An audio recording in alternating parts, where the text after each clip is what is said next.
Guys, मेरा नाम है दाइम और आप देख रहे हैं गाने में दाइम। तो आज की इस वीडियो में हम सीक्रेट्स और the silent which season 1 and episode 6 की एक्सप्लेनेशन सुनेंगे। एपिसोड के स्टार्ट में टीचर ऑफिस का सीन होता है। वेडनेसडे बहुत टेंशन में होती है, सोच रही होती है कि इस साल के स्टूडेंट्स को कम से कम डांस तो आना ही चाहिए। दूसरी तरफ गलेन डांस प्रैक्टिस करते हुए मोनिका को इतने ज़ोर से घुमाता है कि मोनिका रुकने की भीख मांगने लगती है। जब गलेन उसे छोड़ देता है तो मोनिका घूमने की वजह से ज़मीन पर रोल करने लगती है और सीधी भी खड़ी नहीं हो पाती। ये देखकर नील कहता है कि टेस्ट से पहले कुछ करना होगा।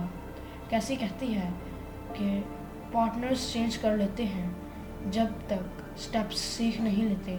उसने डिसाइड किया कि अब वो गलेन के साथ प्रैक्टिस करेगी और मोनिका नील के साथ। ये सुनकर गलेन बहुत खुश हो जाता है। थोड़ी देर बाद लाना आती है और कहती है कि वो उनके लिए पियानो बजाएगी। जब गलेन पूछता है मोनिका उसकी दोस्त है, मोनिका बिना कुछ सोचे समझे मान लेती है। सीन बदलता है और स्टूडेंट काउंसिल दिखाया जाता है। नील फेलिक्स से कहता है कि मोनिका तभी डांस टेस्ट पास करेगी जब वो लोग बहुत ज़्यादा प्रैक्टिस करेंगे। साइरल मजाक में कहता है कि नील पागल है तो डिजास्टर होगा। फेलिक्स फिर भी श्योर होता है कि मोनिका पास करेगी। वो मोनिका का चेहरा कहता है तुम मेरी उम्मीद पर खरी उठोगी ना। मोनिका घबरा कर अपने माइंड में ही डांस स्टेप्स कैलकुलेट करने लगती है। साइरल उसे कहता है सोचना बंद करो, बस बॉडी को मूव करो। सीन बदल नैरो मोनिका की पीठ पर बैठकर कहता है कि मैंने इसके बारे में पढ़ा है। डांस में ज़्यादातर लोग ये गलती करते हैं कि एक दूसरे के पाँव पर पाँव रख देते हैं और इसमें कॉम्पिटिशन्स भी होते हैं।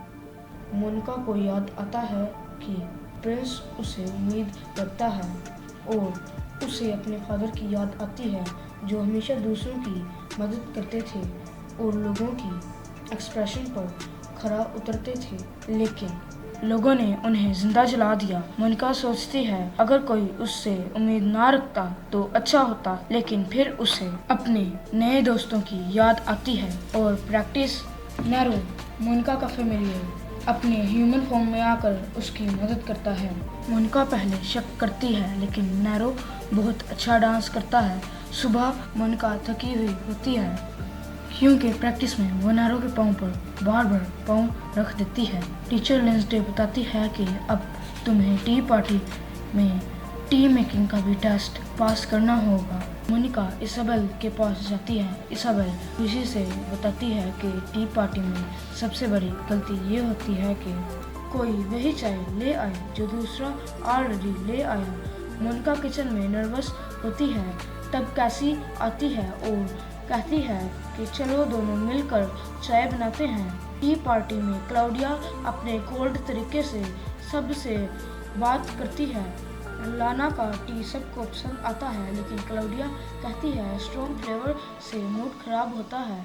मोनिका क्लाउडिया से पूछती है कि क्या वो चुप रहती है क्योंकि अपने अल्फाज से बेवकूफ़ों पर वक्त ज़ाया नहीं करना चाहती। मोनिका घबरा कर भाग जाती है चाय बनाने के लिए। वहाँ उसे मिलता है कि उसकी चाय का पोट कचरे में गिरा दिया गया है। कैसी उसे अपनी चाय का पोट देने लगती है लेकिन मोनिका भागकर कॉफ़ी ले आती है। सबको कॉफ़ी पसंद आती है। लाना मोनिका की दिल से की गई कोशिश पर इमोशनल हो जाती है। अब सिर्फ डांस टेस्ट ही बाकी रहता है। मोनिका फिर से नर्वस होती है। कैसी कहती है चिंता मत करो, मैं मदद करूंगी। डांस रूम में फेलिक्स और साइरल उनका इंतज़ार कर रहे होते हैं। साइरल मोनिका के साथ डांस करता है और सब उसकी स्किल्स देखकर हैरान हो जाते हैं। फिर फेलिक्स भी मोनिका के साथ डांस करता है। मोनिका घबरा कर कहती है मुझे सिर्फ बोझ देख कर ही फोकस होता है। ये सुनकर सब हैरान होते हैं। साइरल कहता है प्रेस को शुक्रिया करो। एपिसोड यहाँ ही ख़त्म हो जाता है। तो ये गाइस, अगर आपको ये एपिसोड पसंद आया तो मेरे चैनल को ज़रूर सब्सक्राइब कीजिएगा और अगर आपको ये सीरीज़ आगे वॉच करनी है तो बेल नोटिफिकेशन का बटन दबाना ना भूलिएगा ताकि नेक्स्ट एपिसोड की नोटिफिकेशन सबसे पहले आपके पास आए।